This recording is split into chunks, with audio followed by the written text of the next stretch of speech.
you know whether it's the right decision? Well, I think first off, you draft the guy that high because he eventually is going to be your quarterback. You know, whether it's sooner or later, whatever. I get it. And it used to be back in the day, you let these guys go and develop, and then you put them in there. That ain't the case anymore. What I think you do is you give a guy an opportunity to win the job. And in Sam Darnold's case, even in Josh Allen's, both of them won the job. At least they should have. So to me, put him out there. He earned that right.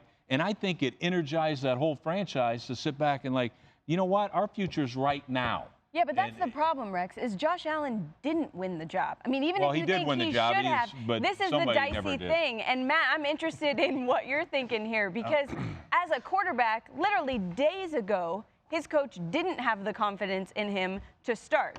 Now, a few days later, all the confidence in the world in this guy. How do you handle that as a quarterback? Well, some teams overinvest in the quarterback position. You know, you've seen it. You saw it with the Eagles when they had Sam Bradford, Chase Daniel, Carson Wentz. They overinvested in it. One guy traded away. This year, the New York Jets overinvested in the quarterback position. Josh McCown had a career year last year. They pick Darnold early in the draft. They also get Teddy Bridgewater. They overinvested in the quarterback position. All three guys played great. They trade Teddy Bridgewater away because they didn't need him. And now they have two guys that can absolutely play. The Buffalo Bills did not do that. They signed A.J. McCarron in the offseason, gave him a signing bonus, traded him away.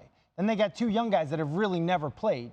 And so he comes in, you know, start the season and says, hey, Peterman's our starter. This is the right move for our team. And then 1 week later, he's like, oh, no, Allen's ready. This is the right move for our team. So I can't really fault the coach because I don't know what the other option is. There's no one who's experienced and veteran enough and kind of weathered the storm to start. And on top of that, your offensive line is depleted from what it was last year. So here we are talking about a playoff team from last year that really has no answers, no definitive answers at quarterback, unless they go trade for A.J. McCarron or trade for Tyrod Taylor, which ironically might help them. I'm not actually sure.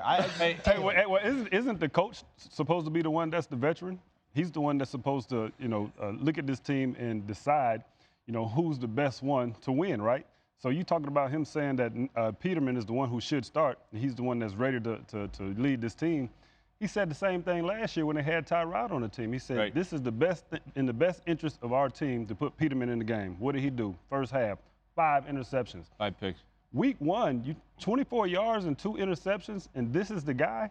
Like, if I'm a player on that team, I'm questioning the direction and the decision-making of the coaches, the GM, the owners. Like, what are we doing here? We were in the playoffs a year ago with a guy named Tyrod Taylor, who was a very good quarterback, and we decided that Peterman was our guy.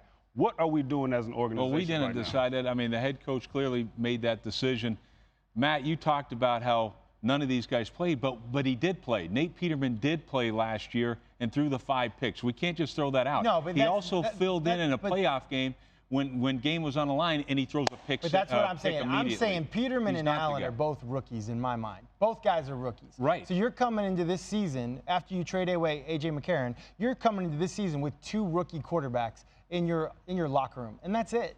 And you expect to be a contender? There's no chance. Well, the only thing is I disagree with that because, look, I've done it. I played a rookie and got to an AFC championship. You had a good team. Game. You had Pro Bowlers on the other side of the ball. This is not a good team. Well, I had one Pro Bowler on there. But the thing I look at is this, okay, and went 8-8 with Geno Smith at quarterback. So the talent probably wasn't there either. I think the message you sent to your team was a horrible message by benching, you know, by sitting back, not playing Josh Allen. By the way, I saw those preseason games. Josh Allen played really well the first 2 weeks, played outstanding in the first 2 games in the preseason.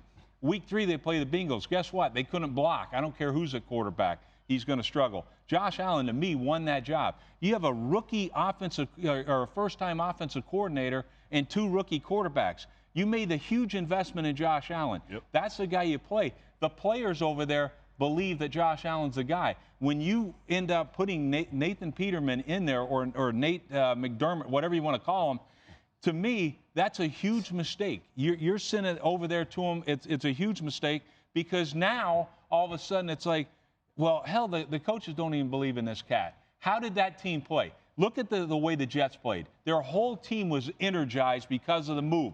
The future is now, and that's what energized that football team. The Bills did just the opposite. Their whole team, it wasn't just Peterman playing horrible. They don't know what's going on. The whole team stunk.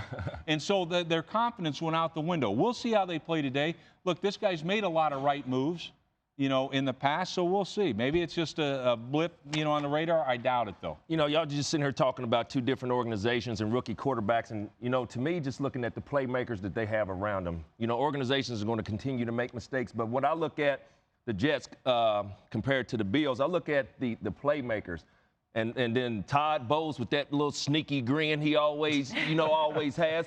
You know, for me, they love to stay under the radar because that's being more of a Todd Bowles MO. But for me, looking at Anunwa, looking at Robbie Anderson, but cannot forget about the running back committee for the New York Jets that's able to take a lot of pressure off a young quarterback. So, yeah, they had some success week 1.